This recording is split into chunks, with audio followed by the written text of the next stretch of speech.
నమస్తే నమస్తే. Mister consistency అవును. శ్రేయస్ అయ్యర్. అవును. యాక్చువల్గా శ్రేయస్ అయ్యర్ని చాలామంది తక్కువ చిన్న చూపుతో చూస్తున్నారని నేను అనుకుంటున్నాను. నీకు ఎలా అనిపిస్తుంది శ్రేయస్ అయ్యర్ ఆట చూసుకుంటే? As a world cup, champions trophy, T20లు ఇన్ని చూసుకొని వచ్చావు కదా, ఎలా? ఇండియాకు పెట్టిన పేరు శ్రేయస్ అయ్యర్ స్పిన్ అన్న.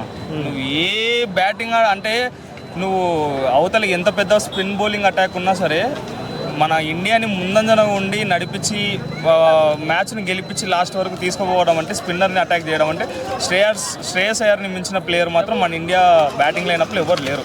స్పిన్ని ఏ రేంజ్లైనా ఆడగలుగుతాడు. గతంలో చూసుకుంటే మన శ్రేయస్ అయ్యర్ని డ్రాప్ కూడా చేసిండు మన BCCI కాంట్రాక్ట్ నుంచి.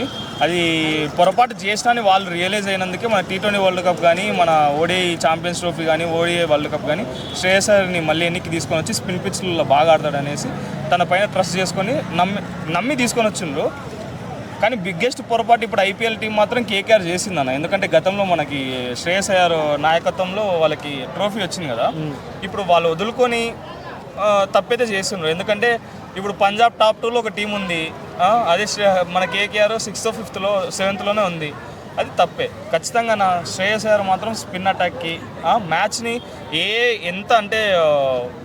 ఎంత లాస్ట్ వరకు అయినా తీసుకుపోయి మ్యాచ్ని గెలిపించే సత్యత మన శ్రేయస్ అయ్యర్కి ఉందన్న.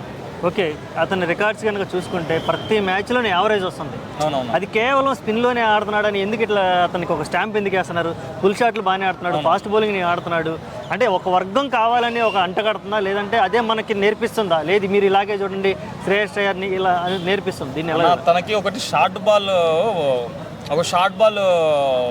వీక్నెస్ అయితే ఉండింది గతంలో. ఇప్పుడు అదే షార్ట్ బాల్ రబాడా వేయని, సిరాజ్ వేయని, లేకపోతే పెద్ద షమి, ఇంకా ఇంటర్నేషనల్ పెద్ద బౌలర్స్ వేయని దాన్ని ఖచ్చితంగా 6 కొడుతున్నాడు ఫుల్ షాట్ ఆడి.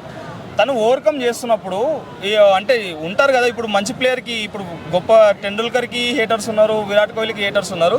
ఇప్పుడు శ్రేయస్ అయ్యర్ని కూడా అంటే శ్రేయస్ అయ్యర్ని ఎందుకు అడిపియాలరా నాయన? ఇట్లా వీళ్ళు విజయ్ శంకర్ అప్పట్లో అమ్మట్రాయిని పక్క కూర్చోబెట్టుకొని విజయ్ శంకర్ని తీసుకొని వచ్చినట్టు ఇప్పుడు అదేది మన శ్రేయస్ అయ్యర్ని పక్క కూర్చోబెట్టుకొని ఇంకో ప్లేయర్కి ఎవరికైనా అవకాశం ఇవ్వచ్చు కదా. అంటే మంచిగా ఆడే ప్లేయర్ని ఎట్లయినా సరే తొక్కాలని చూస్తారు. కాబట్టి శ్రేయస్ అయ్యర్ ఇప్పుడు స్పిన్కి కానీ, షార్ట్ బాల్కి కానీ, ఫేసర్స్ కానీ స్ట్రైక్ రేట్ T20లో అయితే అన్న 200 స్ట్రైక్ రేట్తో మెయింటైన్ చేస్తున్నారు. అట్లీస్ట్ 180 పక్క పెట్టుకున్నారు స్ట్రైక్ రేట్. ప్రతి మ్యాచ్ Kings's 11 పంజాబ్కి కీలకంగా మారిపోయిండు నెంబర్ 3. ఇప్పుడు ఇండియాకి మన విరాట్ కోహ్లీ నెంబర్ 3 స్థానంలో వచ్చి మ్యాచ్లు ఎట్లా గెలిపిస్తున్నాడో మన శ్రేయస్ అయ్యర్ కూడా పంజాబ్ కింగ్స్కి నెంబర్ 3కి వచ్చి అన్ని మ్యాచ్లు గెలిపించడం జరుగుతుంది. కాబట్టి వర్గాలు ఉంటాయి. అంటే ఇప్పుడు హేటర్స్ ఉంటారు కాబట్టి ప్రతి ప్లేయర్ని తొక్కుదాము, ఏదో ఒక ట్రోల్కి గురి చేద్దాం అనేది చూస్తారు. మన శ్రేయస్ అయ్యర్ మాత్రం మంచి బ్యాట్స్మెన్ అన్న. మనం ఆయనని బ్యాకప్ చేసుకొని ఖచ్చితంగా కన్సిస్టెంట్గా బ్యాకప్ చేసుకొని ప్లే అదేంటి మన ప్రతి మ్యాచ్కి ప్లేస్ ఇచ్చినామంటే తను ఏదో ప్రూవ్ చేసుకోగలిగే సత్తా ఉండే ప్లేయరే.